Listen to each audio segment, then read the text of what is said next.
अब देखिए जरा, पहला फेज हो गया, लेकिन कुछ पहले फेज से निकलकर बड़ा खुलासा हुआ है। मोकामा से अनंत सिंह और सूरज भान आमने सामने थे। बाहुबली अनंत सिंह जेल में, लेकिन मोकामा करोड़ों का कैश जा रहा था। अगली तस्वीर मैं आपको दिखाऊं, ये जो कैश देख रहे हैं आप, ये कैश मोकामा जा रहा था। अब सवाल ये है कि आखिर ये कैश मोकामा क्यों जा रहा था?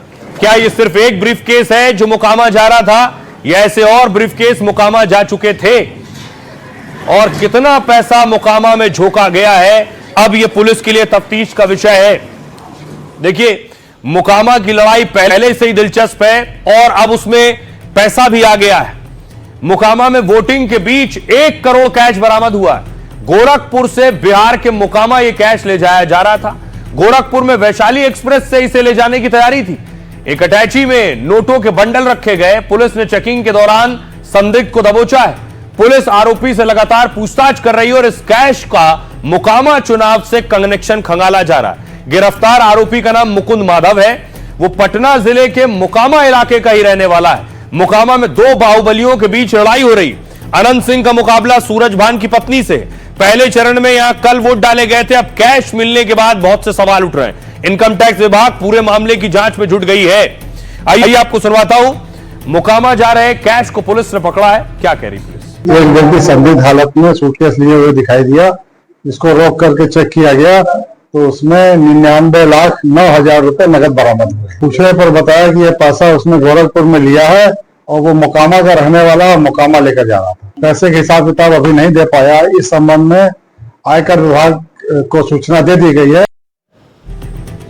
वोटिंग पहले फेज की हो गई, लेकिन एक बवाल भी उसके साथ जुड़ गया। वोटिंग के दौरान बुर्का पहने महिलाओं को लेकर सवाल उठाए गए। एक तस्वीर देखिए, असदुद्दीन ओवैसी रैली करने कटिहार पहुंचे थे और असदुद्दीन ओवैसी का हेलीकॉप्टर आप देख रहे हैं।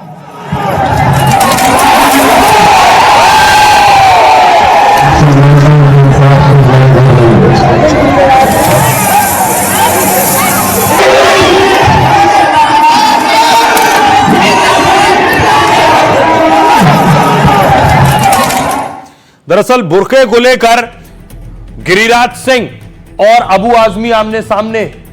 वोटिंग हो रही थी। कल वोटिंग के दौरान बहुत सी महिलाएं नकाब में थीं, हिजाब पहना था, बुर्के में थी महिलाएं।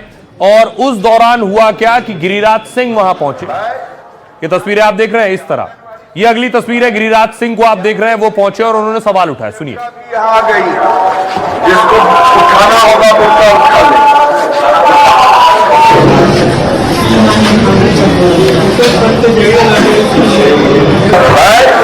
यहाँ देख लीजिए, आंगनबाड़ी सेविका भी आ गई, जिसको उठाना होगा बुर्का उठा ले।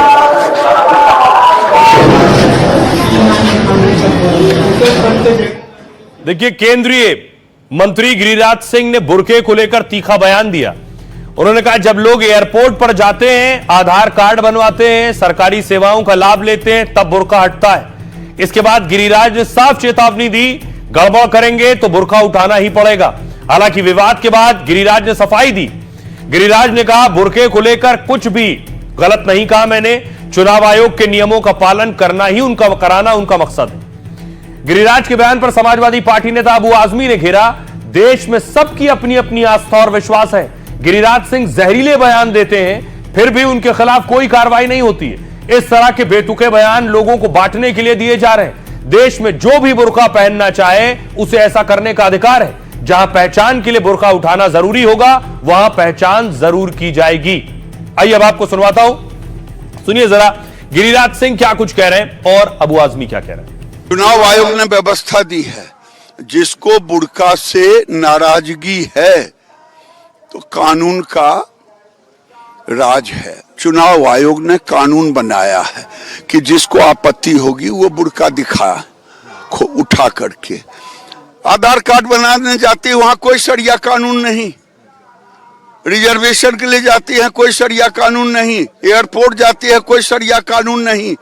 मुल्लाओं को यही दिखता है शरिया कानून। ये देश सुंदर है, ये हिंदू मुस्लिम सिख भाई सबका है, सबकी अपनी अपनी आस्था है। गिरिराज सिंह रोजाना खबर सुनते हैं और ये उनके ऊपर कोई कार्रवाई नहीं होती है। इस तरह की बातें करना, बेहुदा बातें करना समझता हूँ सिर्फ प्रोग्रेस करने के, लोगों को खुश करने के लिए किया जा रहा है। इस देश में जिसको बुर्का पहनना वो पहनेगा, और जहाँ बुर्का उठा कर देखना है वहाँ देखा भी जा रहा है। इलेक्शन कमीशन में जाते हैं, इलेक्शन करने जाते हैं, वहाँ देखा जाता है। कहीं जाते हैं फोटो खिंचाने, वहाँ देखा जाता है। और ऐसे लोगों के ऊपर ना जो हेट स्पीचेस का जो कहा है सुप्रीम कोर्ट ने, सो फोटो गोली दिए। तो पहला फेज खत्म हो गया, अब सियासतदान दूसरे फेज की लड़ाई में लग गए हैं। सबसे पहले देखिए जरा, प्रधानमंत्री नरेंद्र मोदी दूसरे चरण के चुनाव के लिए धुआंधार प्रचार कर रहे हैं। पीएम मोदी आज कई रैलियां कर रहे थे, कैमूर में भी थे और औरंगाबाद में भी थे।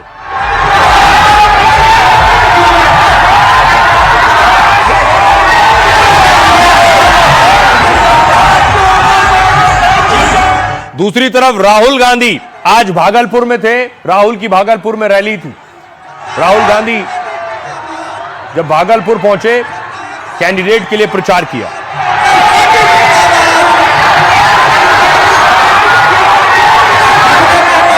दूसरी तरफ गृह मंत्री भी धुआंधार कैंपेन कर रहे हैं। बड़ा रोड शो था। यह तस्वीर आप देख रहे हैं भागलपुर की। भागलपुर में अमित शाह ने कैंपेन किया।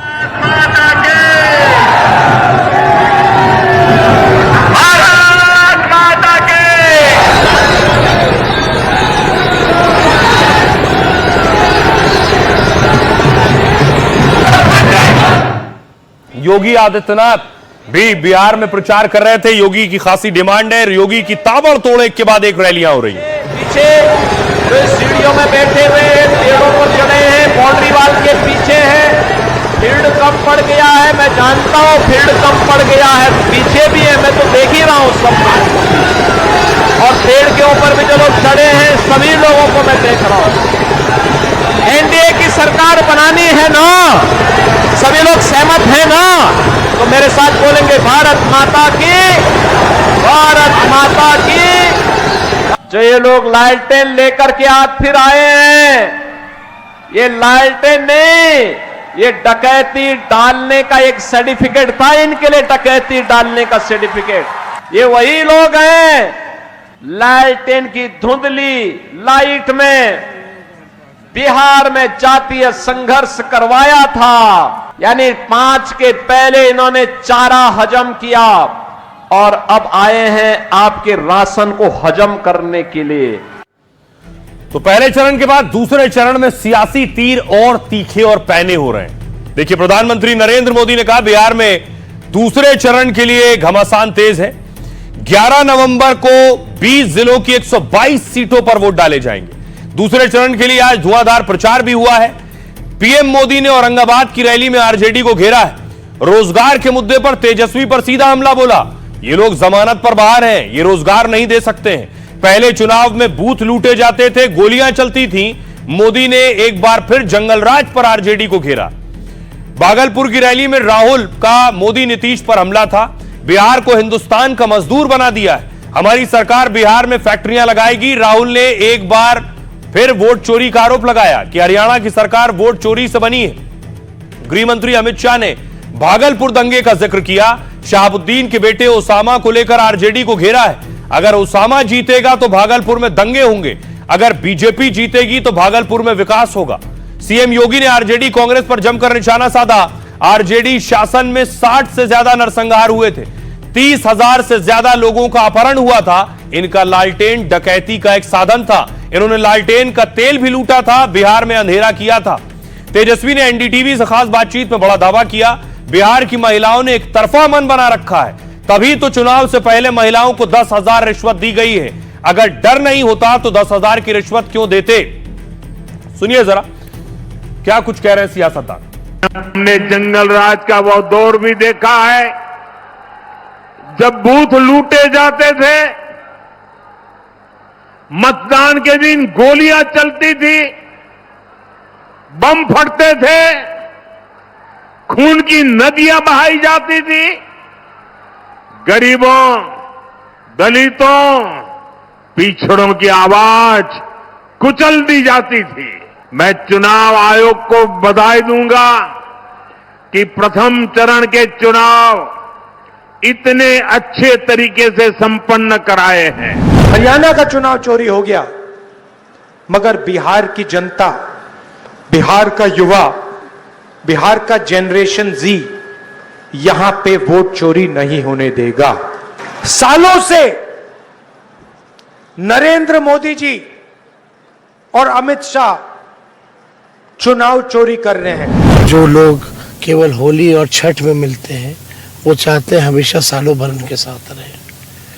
बिहार में आप देखिएगा पूरी महिला इस बार जो है एक तरफा मन बनाई हुई है, तभी तो चुनाव में 10,000 का रिश्वत दिया जा रहा है। अगर ये डर नहीं रहता तो ये रिश्वत क्यों देता? फिर से शहाबुद्दीन का समय वापिस लाना है क्या? शहाबुद्दीन का बेटा ओसामा मैदान में है और ओसामा अगर चुनाव जीतता है, शहाबुद्दीन के कल्चर वाले चुनाव जीतते हैं तो भागलपुर में फिर से दंगे हो गए और भारतीय जनता पार्टी चुनाव जीतती है तो पीरपेती और भागलपुर का विकास होगा, विकास होगा। अब देखिए बिहार की एक और तस्वीरें दिखाऊं आपको। दलित परिवार ने बीजेपी को वोट दिया तो उसके साथ मारपीट हुई। बिहार के गोपालगंज से खबर आई है। गोपालगंज में वोटिंग के बाद मारपीट की घटना हुई। बीजेपी को वोट देने पर दलितों की जमकर पिटाई की गई है। एक ही परिवार के 3 लोगों पर जानलेवा हमला किया गया। वोट देकर लौट रहे लोगों से दबंगों ने पूछताछ की। जैसे ही पता चला कि लोगों ने बीजेपी को वोट दिया है, दबंगों ने लाठी डंडों से इन पर हमला कर दिया। इस हमले में 3 लोग घायल हो गए हैं। सभी घायलों को अस्पताल में भर्ती कराया गया और घटना के बाद बीजेपी उम्मीदवार घायलों से मिलने पहुंचे। 6 लोगों के खिलाफ शिकायत दर्ज कराई गई है। पुलिस पूरे मामले की जांच में जुटी है। आइए आपको सुनवाऊं, सुनिए जरा पीड़ित परिवार क्या कह रहा है और पुलिस क्या कह रही है।